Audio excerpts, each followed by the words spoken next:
We are here at Erewhon, which is a kind of a boutique, high-end grocery store. Chevrolet is genius. What they're doing is they're marketing the new Equinox EV outside of a grocery store that's frequented only by people who have a lot of money. Good-looking electric car, spacious, tech-filled. People don't know that Chevrolet makes cool electric cars, and that's what's going on here. And not only are they allowing people to test drive these things, but they're giving out this blue juice. Kind of genius. Half the people are here for the juice. Anyway, I'm going to actually use this as an opportunity to review the new Chevrolet Equinox EV, so let's see what happens.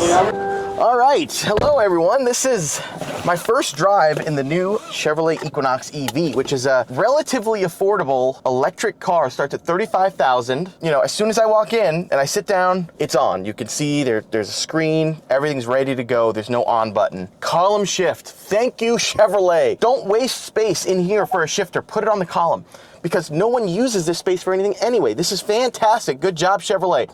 Oh, it's so good. You pull it back and then go into reverse like an old school shifter.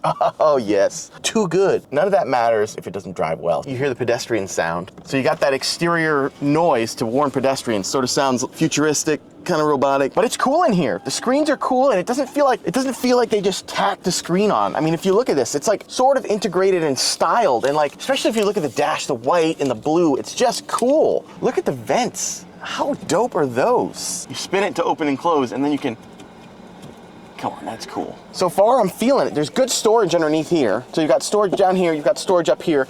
All this space here, instead of being used for a shifter, you can put your phone in here, you can put your drink in here. And this drink is Chevy juice. As part of this test drive that they're doing, they're giving out this blue drink that has spirulina in it. Maybe I'm ignorant, but I have no idea what that is. I think it might be like some kind of seaweed or something. It ain't something I normally drink. I'm more of a chocolate milk kind of dude. Here we go, let's try the Chevy juice. If you've wondered what Chevy juice tastes like, if that's what you're really here for, the Chevy juice review, here we go. That's pretty good. I mean, honestly, it tastes like coconut water, kind of slightly amped up coconut water. I'm into it. Honestly, it's kind of fire. I might have to get another one. Chevy juice tastes good. So far, the Equinox, I'm a fan. Let's actually open this up and see what it's like. There's a sound to it, and it's not just the pedestrian sound. There is some kind of sound being piped in. Under light acceleration, you can't really hear it. But when you stomp it, you can hear it, which I think is a good thing. You sort of have some kind of feedback when you're pedal to the metal. Oh, opposed windshield wipers. Look at that, opposed windshield wipers, huh? I'm gonna be honest with you, it doesn't feel that fast. Only relative to other electric cars. Relative to a gas car, this thing feels plenty quick. I wouldn't say she quite pulls, but it's good enough. Some physical switches. We've got HVAC switches, temperature, we've got blower. Is this the radio? Oh yeah, it is. Okay, all right. I gotta figure out how to get to the radio, but there are certain things that Chevy nailed on this car that not enough companies do.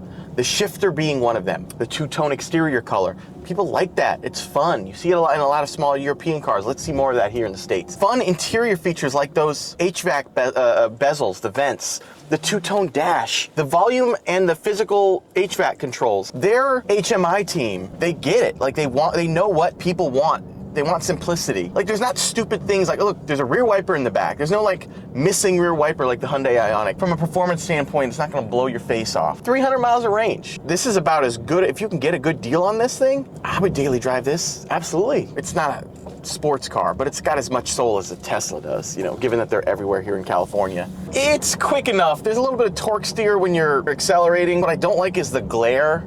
You know, that's why most dashboards are black, is so you don't get that glare. And it's not as bad here for the driver, but I'm still getting it because of the sort of the shiny hard plastic up there. I don't know if you can see that in the image. Visibility is okay. You got big C-pillars there, but I mean, that's kind of the standard. Two-tone seats, comfortable. I haven't driven this thing long, but they feel comfortable. You're seated up high.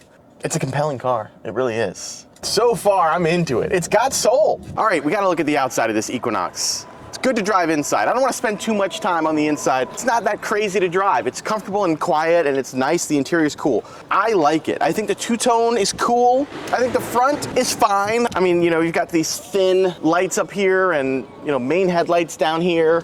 It's a little weird. You've got a bunch of diamonds here, but I like it. I think it's clean. Let's just do a little walk around, see what we have here. We got huge wheels here. These are what, 20s at least, right? 21s. Let's look at the space back here. So this is the rear seat. Plenty of room for me sitting behind a 6'2" camera person. Let's look in the back, and then we'll see if it has a frunk. A lot of space here. No spare tire. There's good room back here. It is a little short. You're not, you know, there's not a lot of vertical space there, and then you sort of run out of room here vertically because the door is going to get in the way. So you know, it's not crazy huge. This is electric, by the way. I didn't have to shove that. You got roof racks. What do we think? We think it's got a frunk? My money's on yeah. Please have a frunk. Don't let us down.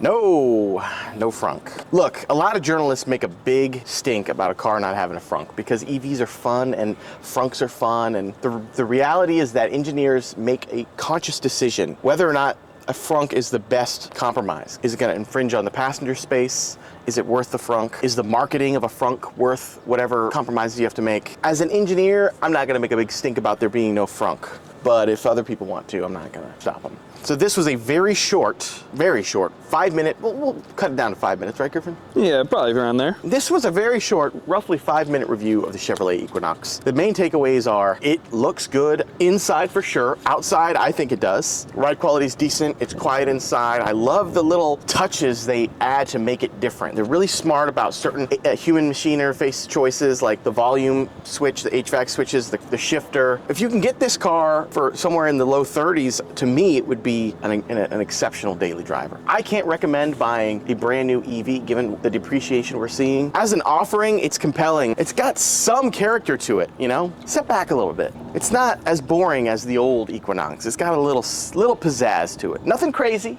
but just enough. So there it is, Chevy Equinox EV. And also Chevy juice, delicious.